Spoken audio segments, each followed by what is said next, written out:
mundane Thursday night.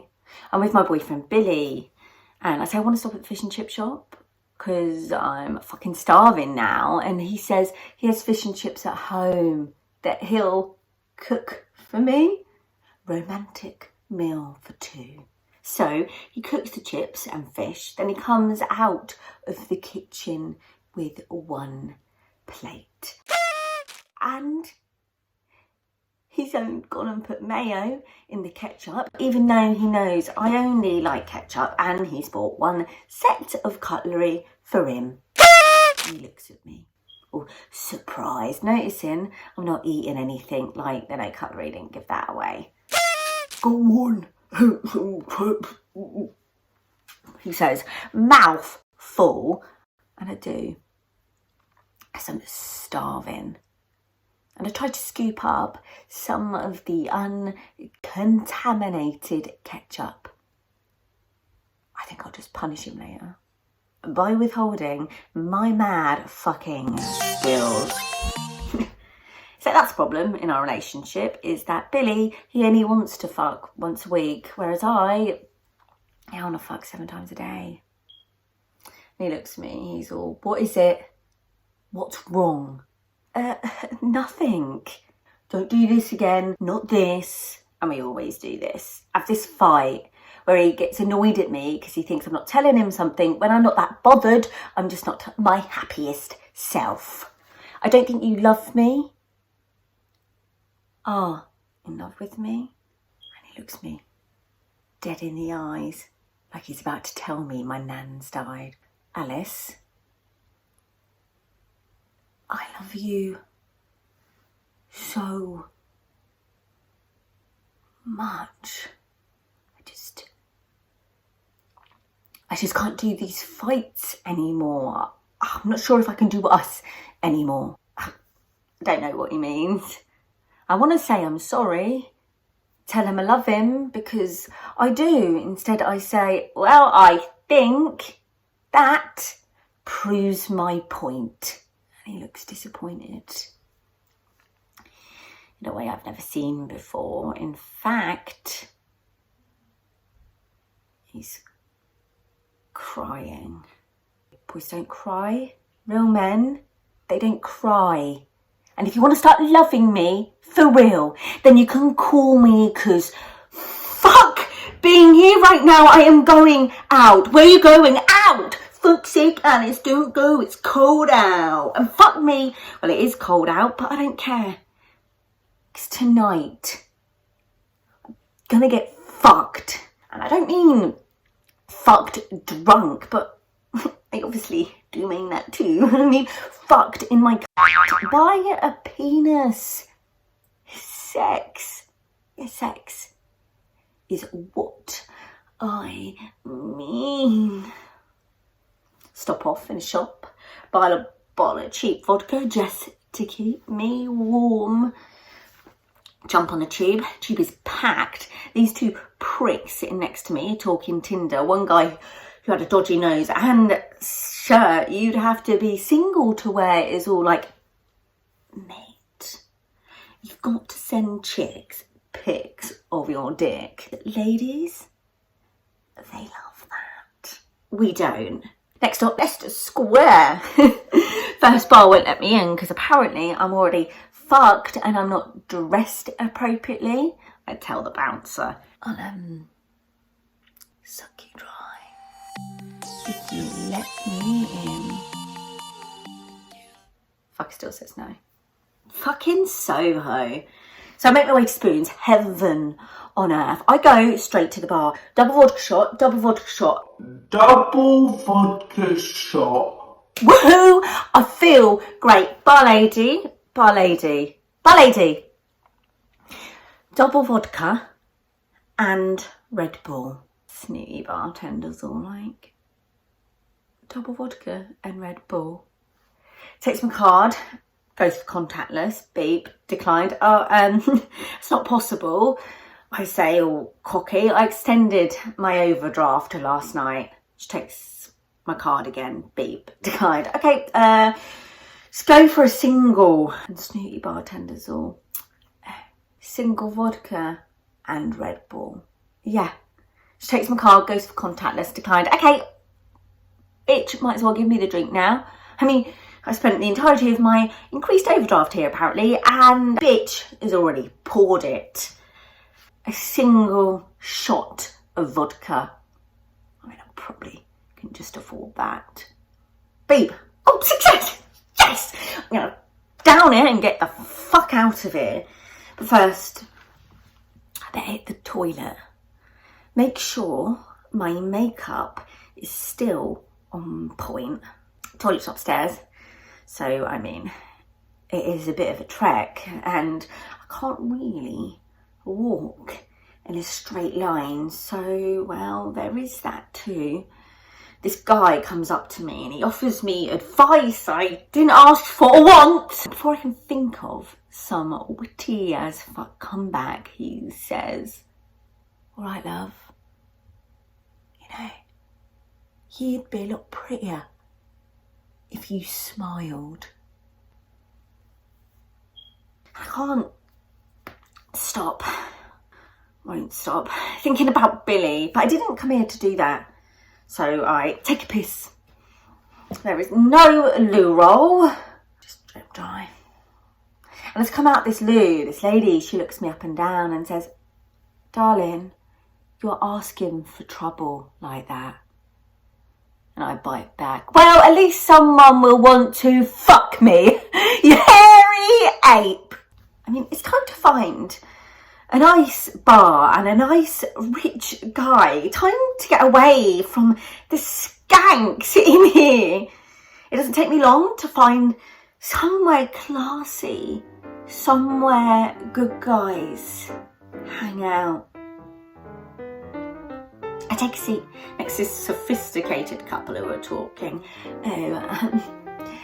Yeah, he definitely wouldn't do that. He's a good guy. Yeah, she probably was asking for it, the attention seeking slut. They laugh, and this waiter comes over to me and he says, would you like a drink? Hey. Well, I've only got about 10p left in my overdraft, actually, so unless you're offering... Yeah, I'll just take a tap water. Tap water. Tap water. I see him.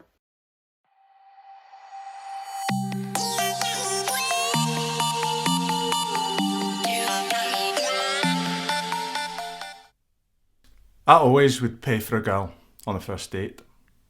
I'm chivalrous like that. Pull her chair out, and I like to make women feel safe. Protect them. I'm a guy, you know. I do that. My dad died when I was young. I never knew him, just stories of him. People make him sound great. But people always remember people like that, don't they? Happy, the good stuff. No one sits and reminisces about the shit. My mum brought me up, single-handedly. A good woman. I miss her. Strong. Stoic. And then she got ill. Apparently we all have cancerous cells sitting dormant, lying in wait. I was 15 when I started to care for her. My mum became her carer. My mates would go out and get pissed, and I was at home. But I wanted to, I did. I wanted to do it for her. When she died, I thought, that's it. I'm gonna do what I want, what makes me happy. Not that she didn't make me happy. It was tough, hard. I wasn't a kid, normal. I didn't mind, but yeah, well, it's not easy watching your mum like that. I moved to London. I wanted the big town and the bright lights and the ladies and the money. And I started this job and it was good, fine. City job, big money potential. Turns out I'm good with numbers. And I'd go to this restaurant most days after work. There's this girl. She looks a bit chavvy, but sparky. She is beautiful. She had a laugh that shakes a room, a smile that stops you in your tracks, a way, a style, a fuck you to the world. When I looked at her, I thought of my mum. Not in a weird way. It was a Monday and Thursday. Work was mental. Deals, deadlines, people shouting down the phone lines. I was wired from sales. We won a massive deal. Adrenaline was high. Matt said, I'll get the gear in. Big night out. Night on the toon. We deserve it. It's owed to us. Matt says we're the business. We're it. Whatever the fuck it is.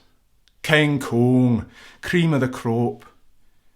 He gets 2 grams of coke and maybe more later. We go to some swanky as fuck club. Women are everywhere.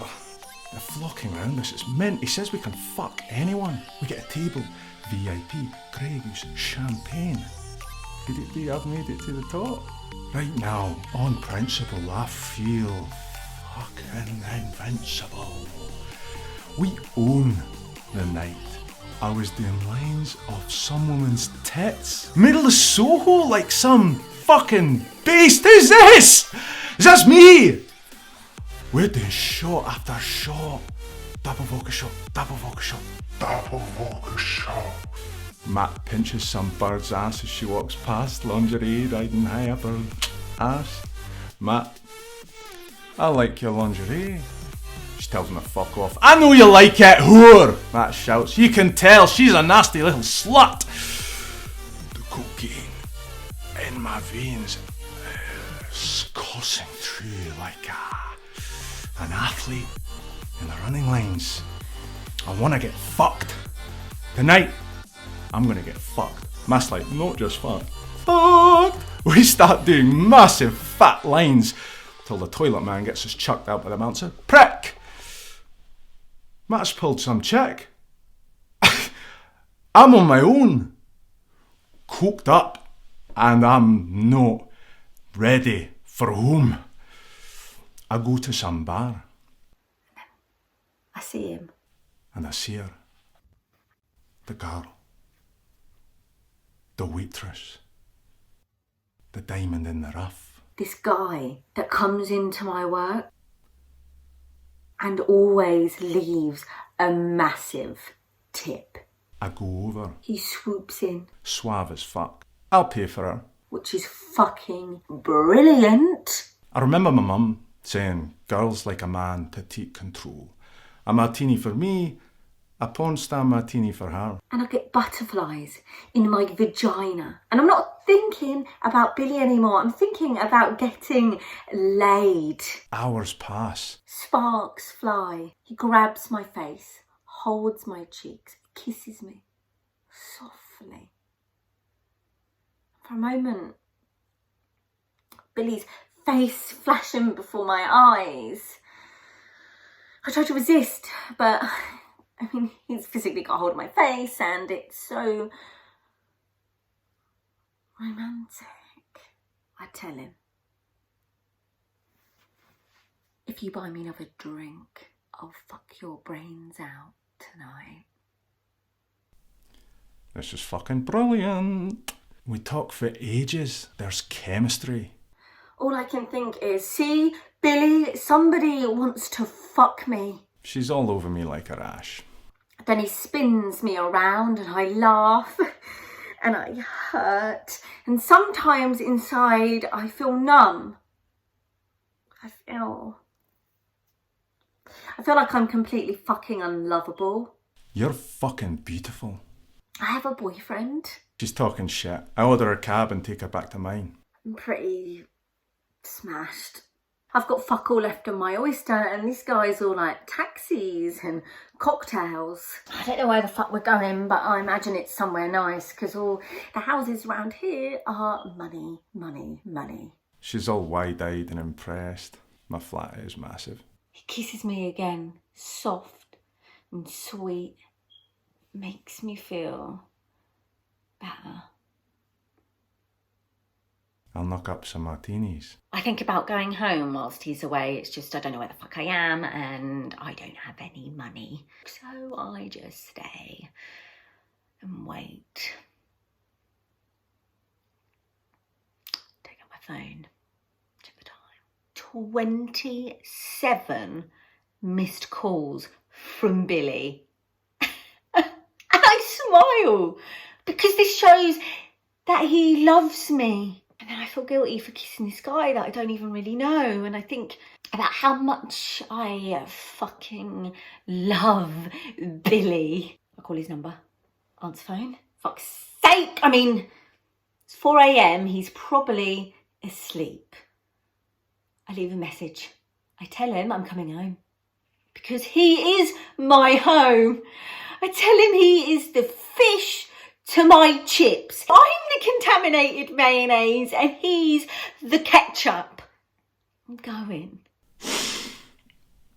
I do a couple lines in the kitchen and I think if I get it up, I'll be lucky. But she's fit. Her eyes, her ass. She's kind of class. I like that she's forward. No pretenses, no bullshit, none of this. Oh no, I couldn't possibly, we've only just met. I take the drinks back. He's back, big smile on his face. Hands me a drink. And she's all coy. Nah, thanks. He tells me I don't want to drink because I want to get straight to it. And I tell him I don't want to get to it or anything anymore. I've changed my mind. Probably thinks I think she's a slut. I don't, but I know she's dirty. I pull her in and kiss her. I take control. I feel uneasy. I owe him. Don't I? I push her down on the sofa, strong, sexy, I'm the man. I say loud and clear because I know that I don't want to be here. No! And I can't shift him.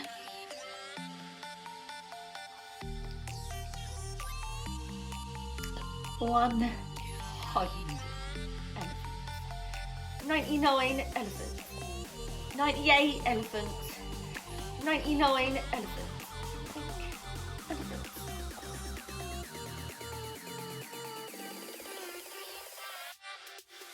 I can't remember. 38 elephants. Elephants. 35 elephants.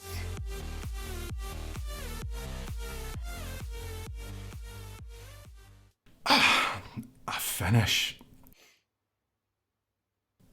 And she's crying. Women always do this. Feel bad after. I give her some money for a cab. I'm a gentleman. I try to wipe the hair away from her face and she slaps my hand away. I've done nothing wrong. She wanted it. She came back.